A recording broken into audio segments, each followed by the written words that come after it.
In Hispanic America, millions of people speak native languages such as Quechua, Aymara, Guarani, Nahuatl, and several Mayan languages in Anglo-Saxon America. It is not estimated that before 1492, yes, the year this controversial gentleman arrived on the continent, there were between 500 and 1,000 different indigenous nations. Today, only a little more than 200 survive, and the vast majority are facing imminent extinction. In fact, only a handful of these languages have more than 100 native speakers, and the only one not considered vulnerable, according to United Nations Educational, Scientific and Cultural Organization, is the Inuit languages of northern Canada, possibly due to their great isolation. In this context, we ask ourselves the following questions. Who are the main indigenous peoples of North America? How did their disappearance happen? Were the causes of this cultural catastrophe only due to conquests, or were there also ideological reasons? Are you interested? Alright, then stay until the end of the video.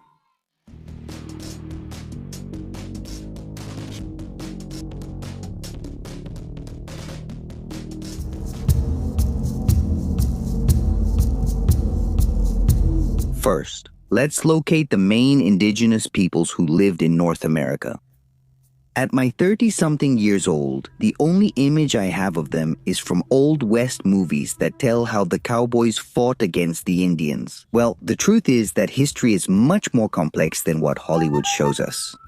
There are so many pre-Columbian peoples with such diverse cultures and worldviews that we will only mention a small fraction of them.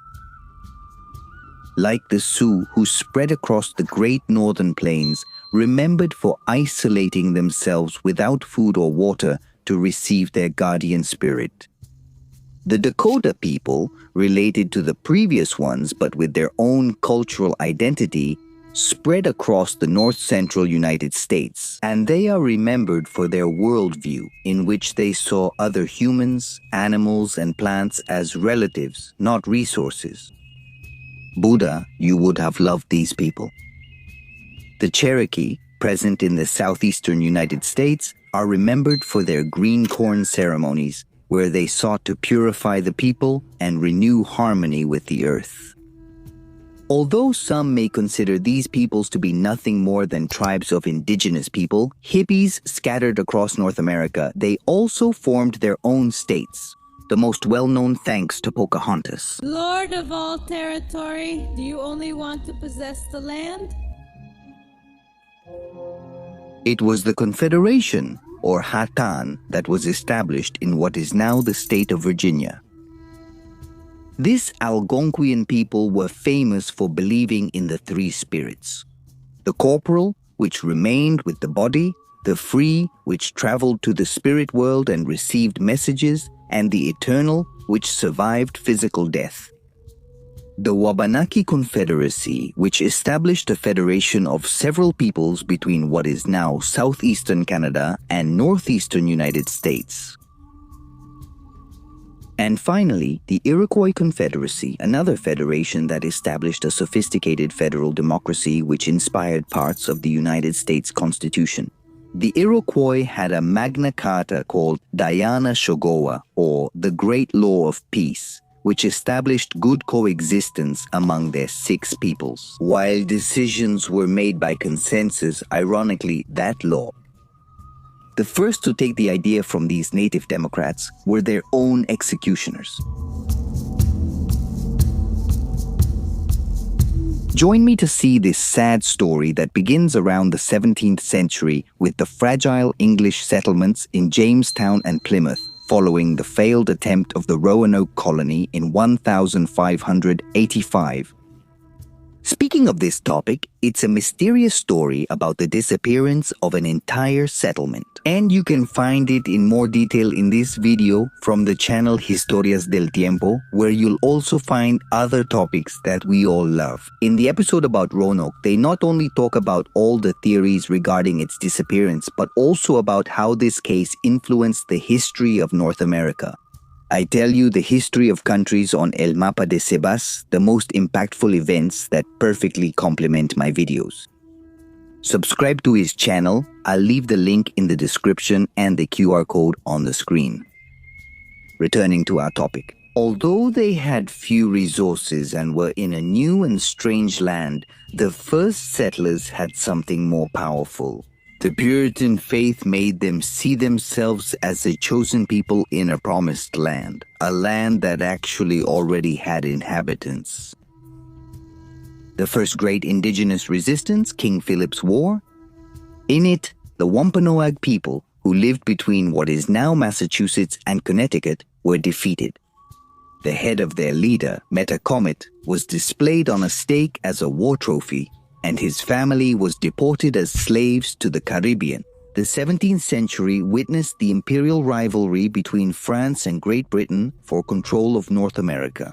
All very nice and nothing new about two European powers fighting over territories. The problem was that the indigenous nations were dragged into the complex conflicts of these invaders. In 1754, the French and Indian War broke out. No idea why it was called that. But actually, it was a war between the British and the French that forced the natives to join one side or the other. Within the context of the 7 Years' War in Europe, the British had the Iroquois on their side and the French had the Wabanaki. France, which had conquered much of Canada, what is now Quebec, as you may know, ceded its territories to the British. As the European rulers and lords of North America, they issued the Royal Proclamation of 1763, which prohibited the colonists from expanding beyond the Appalachian Mountains. And so Anglos and natives lived in peace forever and ever. Amen? Nah, not really. It seems that ambition ran in their veins, and complaints about the expansionist restrictions soon followed. On top of all this, there was the increase in taxes for the 13 colonies in North America, which, as we know, that's right, the independence of the United States, although the famous no taxation without representation was the main reason. The prohibition of annexing lands to the west was another factor that added to the discontent against the British Crown.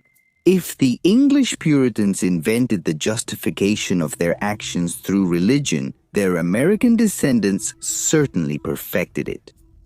The idea of the doctrine of manifest destiny emerged, which held that the United States was the chosen nation to expand westward, and thus bring civilization against the so-called savagery of the indigenous tribes. In 1810, they defeated the leader Kunsei, who led his people, the Shawnee. The path to the west was practically clear. In 1810, President Andrew Jackson signed the Indian Removal Act. I don't even need to explain what it's about, since its name says it all. Its most infamous result was the Trail of Tears, in which 16,000 Cherokees were torn from their homes and forced on a deadly march to Oklahoma. Roughly 4,000 died en route. By the second half of the 19th century, the final conquest accelerated. Bee showers. This is the case of John. The Great Plains, where nations like the Sioux, Cheyennes, or Dakotas lived, who had flourished with the culture of the horse and bison, were attacked. Washington encouraged the industrial hunting of bison in order to starve the people, using hunger as a weapon. How original. The murder of the famous spiritual leader Sitting Bull represented the moral defeat of the Sioux.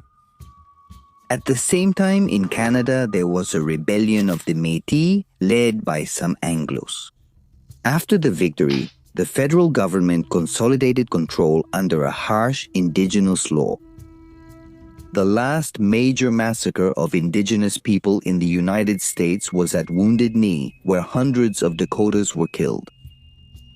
By that time, the estimated population of 6 million natives before the arrival of the Anglos had been drastically reduced to about 300,000, confined to reservations where reproduction was often prevented.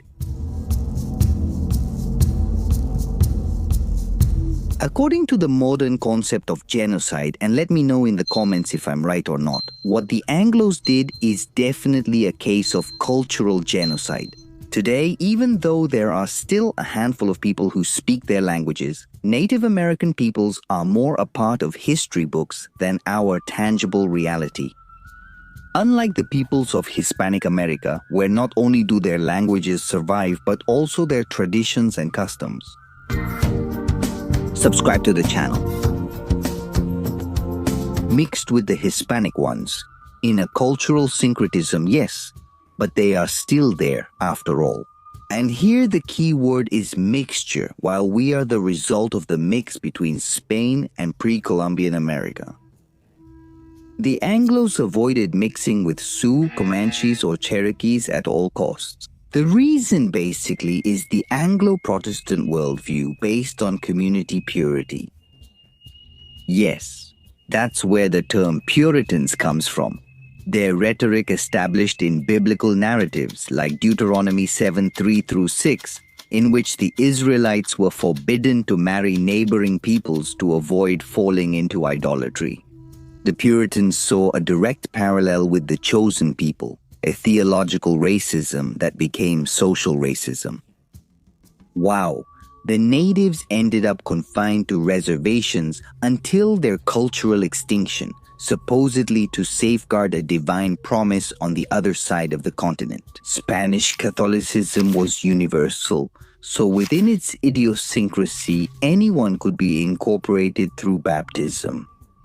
While the Anglos saw the natives as pagans and redeemable, the Spaniards had the explicit mission of converting the indigenous people through missionary groups. The Jesuits, one of the most representative groups, even learned the Guarani language. The Catholic Church accepted mixed marriages under certain criteria, which resulted in the process of mestizaje that never existed in the United States. And in fact, it wasn't until 1967, when probably you or your parents were around, that mixed marriages were finally legalized at the federal level. And look, with this, I don't want to sanctify the Spanish ideal, because at the end of the day, their logic was also about seeking control and exploitation, just in a different way. The goal of their system was to exploit native labor, something they had an easy time with because it was already established in some places, like in South America, through the mita. So they didn't try to eliminate the indigenous people physically or culturally, but rather to give them an identity that could be associated with Spain. Anyway, in this system, the idea that there was genocide can easily be ruled out, unlike the actions of the Anglos.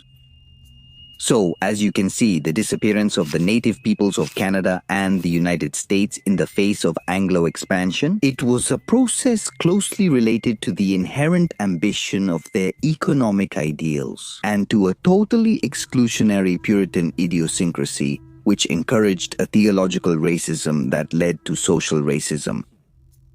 Native Americans are therefore the historical proof of how ideologies can drastically define the destiny of peoples. Did you know about this sad episode in American history? Don't forget to leave your comment and subscribe to the channel. Also, I'm leaving my social media links in the description, and in case you want to watch the new videos at their premiere and have more interaction with me, your donations on Patreon, Una Manito Net, or channel memberships are welcome. See you next time.